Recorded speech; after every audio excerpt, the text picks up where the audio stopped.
السلام عليكم، صباح الخير عليكم. طمنوني على حوالكم، كيفاش عاملين في هذا البرد؟ كيف دايره صحتكم؟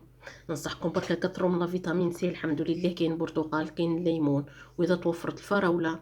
المهم كثروا منها وان شاء الله ربي يشافي الجميع. لا فيديو تاع اليوم باش نوريكم بعض التدابير والنصائح والافكار اللي ان شاء الله رايحه تفيدكم.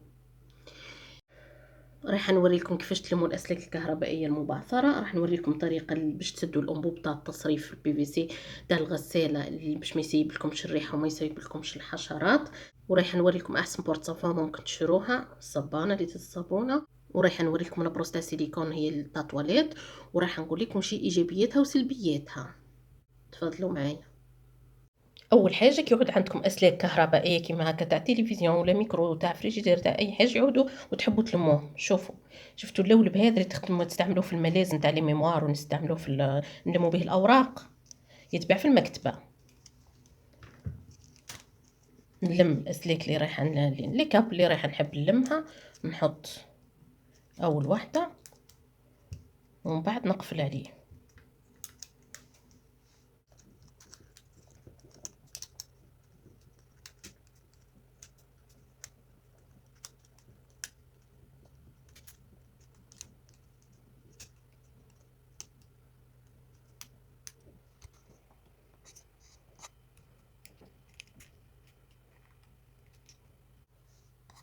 شوفوا كيف يتلموا، ما عادوش مبعثرين هكا ومسبرين كل واحد في بلاصه. اشروا قداه من واحد، قداه من اللولب من المكاتب، ولموا بيه الخيوط اللي عندكم كل. شوفوا بالنسبه للبروس هذه تاع السيليكون، شوفوها تتشكل من 3 قطع محلوله. وهذه قطاره باش كي تحط فيها الدكتور. هذه باش نقول لكم عليها، قلت لكم باش نعطيكم رايي فيها. شوفوا هي راهي تدخل في اماكن ضيقه، يخرج لكم حوايج عمركم لا شفتوهم ولا تخيلتوهم. ولكن بالنسبه للتنظيف ما تقدروش خلاص تستغنوا على الحرشه، مستحيل تستغنوا عليها. هذه عندها خدمتها والحرشه عندها خدمتها. هذه تدخل في الاماكن العلويه هنا. شوفوا علاش قلت انا هذه احسن بورت صافا. لماذا؟ لانه الصابون كي يتحط فيها يبقى ناشف. هذه تاع الورقه، لانه الصابون كي يتحط فيها يبقى ناشف.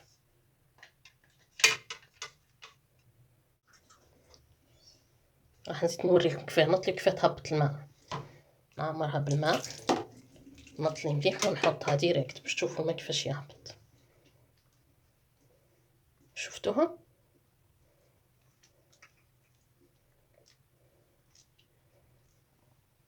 نغسليكم بالطاس لانه ما عندناش الماء، عندنا ايام ما سيبولناش الماء. فرغ الريزيرف ودركا ولينا نجيبو من برا. ماذا بيا تشروها، هذه هي تحتفظ لكم بالصابون تاعكم. نوريكم كيفاش عامله. ها هاي قطعتين، والقطعه السفلى ها هاي فيها لي فونتوز.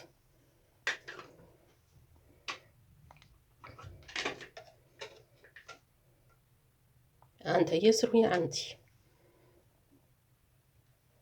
اما الانبوب تاع التصريف هذا تاع الغساله، هذا البي في سي، نقدروا نشروا له حاجه عمليه اللي هي اسمها ريدكسيون. هذاك مصغر يتحط فيه تويو هذا ويدخل للداخل. انا شريته ولقيته صغير صافي غرق لي لداخل، ما قدرتش نجبده. وراح نوري لكم البديل اللي هو سهل ومتوفر ورخيص. ريدكسيون بي في سي هاو يتباع عند الكنكيري. شفتوا النفخيات البلالين هذوم بامبونات؟ شفتوهم؟ اي واحده اذا كانت قديمه او جديده، اي بنبونه تشرو اي نوع المدور ولا قلب ولا اي حاجه. شوف النقص غير شويه بركه من فوق على جيل باش ندخل فيها الديو.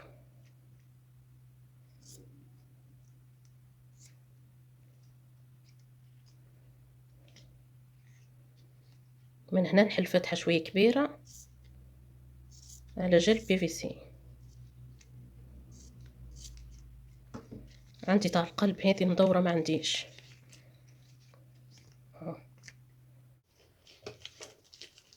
شوفوا نفتحها من هنا، جهه صغيره ندخل فيها الديو.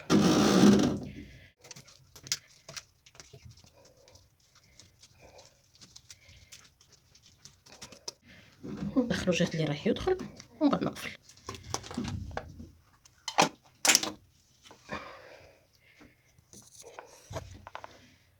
يتقفل.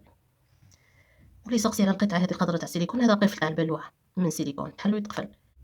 ونهدي لكم هذه الورود الجميلة إن شاء الله تعجبكم، وكان أفكاري عجبتكم خلوا لي تعليقاتكم الجميلة اللي تفرحني ديما. سلام.